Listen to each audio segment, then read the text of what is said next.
जी question number है 39। Important question है, देखें ये। अब ये ज़रा ध्यान से समझने वाला है कि हमारे पास एक न्यूक्लियस है यूरेनियम का, उसका न्यूक्लियन नंबर 238, प्रोटॉन नंबर 92 दिया हुआ है। वो डिके होता है, कब डिके होता है? अल्फ़ा पार्टिकल और बीटा पार्टिकल्स के एमिट होने पर वो जो है क्या बन जाता है। अब देखते हैं, यानी यूरेनियम है 238 और 92। जब अल्फ़ा और बीटा पार्टिकल्स एमिट होते हैं तो वो कन्वर्ट होकर पीबी में कन्वर्ट होकर, और उसमें प्रोटॉन नंबर उसका 92 से 82 और न्यूक्लियन नंबर 206 हो जाता है। अब हमें नहीं पता कि कितने पार्टिकल अल्फ़ा पार्टिकल कितने बीटा पार्टिकल्स निकले हैं, लेकिन इसका आसान तरीका क्या है?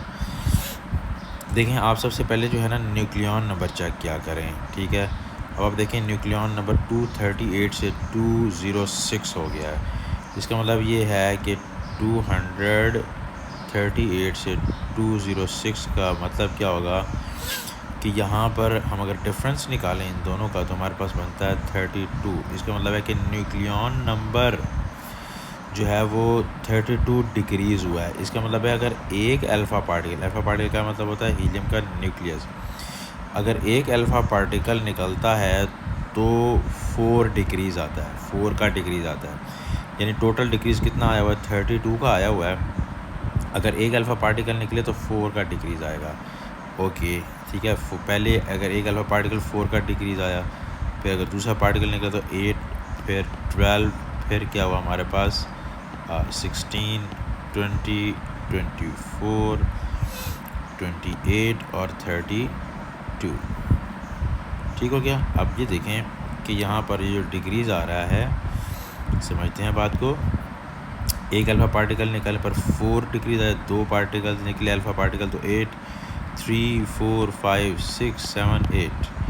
इसका मतलब है कि 8 अल्फ़ा पार्टिकल्स निकले होंगे, क्योंकि एक बात याद रखिएगा, हमारे पास अल्फ़ा, बीटा और गैमा में से सिर्फ अल्फ़ा ही है जो न्यूक्लियन नंबर चेंज करता है।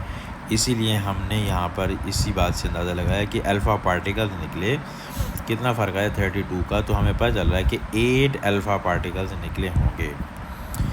8 अल्फ़ा पार्टिकल के निकलने पर 8 अल्फ़ा पार्टिकल्स के निकलने पर 32 न्यूक्लियॉन्स का चेंज आया, 238 से 206 हो गए, एक नंबर ये।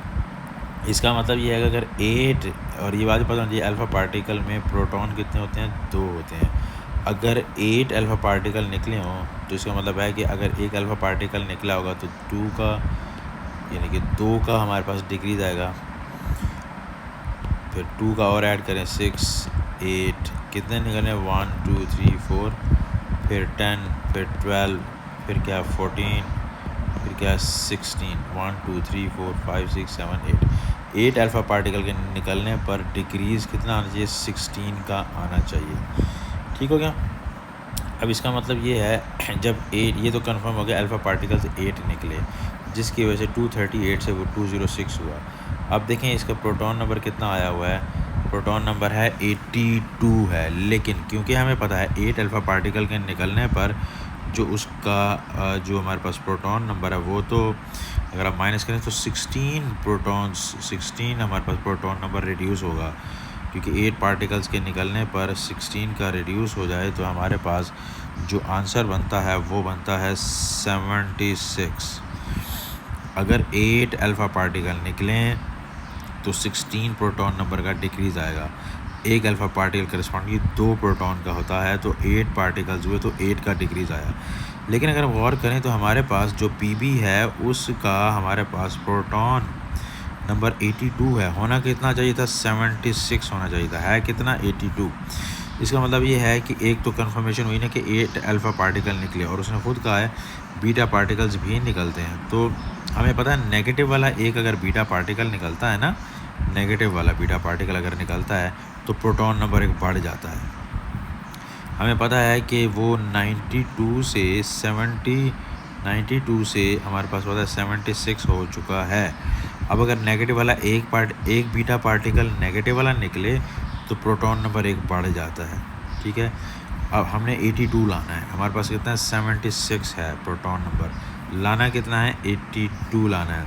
अगर एक बीटा निकलेगा तो क्या कितना हो जाएगा 77। दो बीटा पार्टिकल निकले 78, तीन बीटा पार्टिकल निकले तो 79, 4 निकले तो 80, 5 निकले तो 81 और 6 निकले तो 82।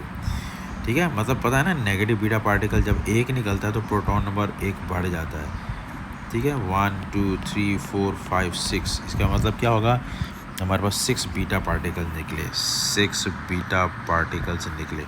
तो हमारे पास करेक्ट ऑप्शन कौन सी बन रही है, 8 अल्फा पार्टिकल्स और 6 बीटा पार्टिकल। तो करेक्ट ऑप्शन क्या होगी 39 के लिए, A is the correct option.